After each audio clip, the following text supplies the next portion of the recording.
PDM के जो वजूद है वो बुनियादी तौर पे बना था इसीलिए कि जो करप्शन के खिलाफ एक इमरान खान ने एक स्टांस लिया था और जो इनके ऊपर केसेस बने हुए हैं, तो ये तमाम जमातें के ऊपर तमाम लीडरशिप पे केसेस हैं और हमारे बनाए हुए केसेस नहीं हैं। ये बहुत से ऐसे केसेस हैं जो हमसे पहले के बने हुए हैं। तो ये सारे इकट्ठे इसलिए हुए थे। कोई अपने मरियम अपने अब्बा को बचा रही थी, बिलावल अपने अब्बा को बचा रहा था, मौलाना साहब खुद जो है अपने आप को बचा रहे थे। इस तरह ANP है, बाकी पार्टियां हैं, ये तमाम पार्टियां इनके ऊपर करप्शन के केसेस हैं। इन्होंने लूट मार की है बहुत ज़्यादा। तो इकट्ठे इसलिए हुए थे कि इस तरीके इमरान खान को ब्लैकमेल कर लें और एक ऐसा इत्तेहाद बना लें कि हमारे ऊपर प्रेशर कम हो जाए और हमारे से हिसाब किताब ना किया जाए। एक गैर फितरी इत्तेहाद था पैसा बचाने का, वो अवाम को आया हो गया है और इमरान खान सुरखरू हो गया है इस चीज़ में। वो पहले भी कह रहा था कि ये सब इकट्ठे होंगे मेरे खिलाफ। एक हम सीट हारे हैं नौशेरा वाली, किस तरह हारे हैं आपको पता है कि परसाटा साहब का जो भाई जो मिनिस्टर था वही खिलाफ था, उसका वो भतीजा जो तहसील नाज़िम रहा पिछले हुकूमत में वो खिलाफ था। सर कोई कैमरा नहीं लगाया गया।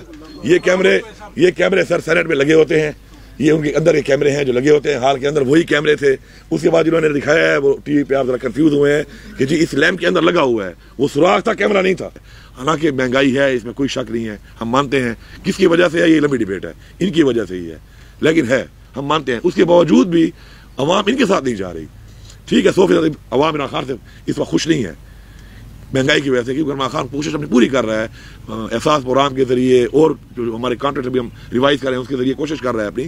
लेकिन अभी चूंकि 2.5 साल हुए हैं, इस अरसे में महंगाई का जो एक बोझ एकदम आया था उसको हम थोड़ा कम तो किया, लेकिन मुकम्मल हम दोबारा उसको स्टेबल नहीं कर सके, इसलिए हम काम कर रहे हैं। मरियम जो है ये जो फिर रही है, जमानत पे आई थी कि जिसका बाप बीमार है तो इसको जमानत दे दी। हैरानगी की बात है हमारी अदालतों की कि गरीब आदमी को कभी ऐसा नहीं मिला कि कोई गरीब आदमी हो और उसके घर वाले बीमार हो, उसका बाप बीमार हो, तो उसके एक कन्विक्टेड बच्चे को सजाफ्ता बच्चे को जमानत मिल जाएगी, तुम जाके केयर करो। लेकिन इसको दी गई है। एक साबिक वज़ीर आज़म एक बच्चे के पीछे खड़ा हुआ है, एक लड़की के पीछे खड़ा हुआ है, लड़की तो नहीं आंटी है, उसके पीछे खड़ा हुआ है। अब एक मतलब इतने बड़े बड़े पुराने सियासतदान हैं, मरियम की क्या अचीवमेंट है अपनी लाइफ में? अपना मेडिकल पूरा नहीं कर सकी, वो बाप वज़ीर आज़म था फिर भी मेडिकल पूरा नहीं कर सकी, सिफारिश पे चली तो गई मेडिकल कॉलेज में पूरा नहीं कर सकी। एक ऐसी नालायक किस्म की औरत वो खड़ी होकर पूरे मुल्क को तोड़ने की बातें करे। तो मैं समझता हूँ कौम को समझना चाहिए और कौम को जो भी फैसला करना चाहिए इस हवाले से पॉलिटिकल फैसला वो अपने नस्ल को देकर करना चाहिए। तलीफ जो कल्चरल इवेंट्स थे जिसमें नेज़ाबाजी भी थी और ऊँटों की रेस और बैलों की रेस और डॉग रेस, मीना बाजार, बाकी बहुत से इवेंट हमारे होते हैं हर साल, जो 26 इवेंट हमारे होते हैं।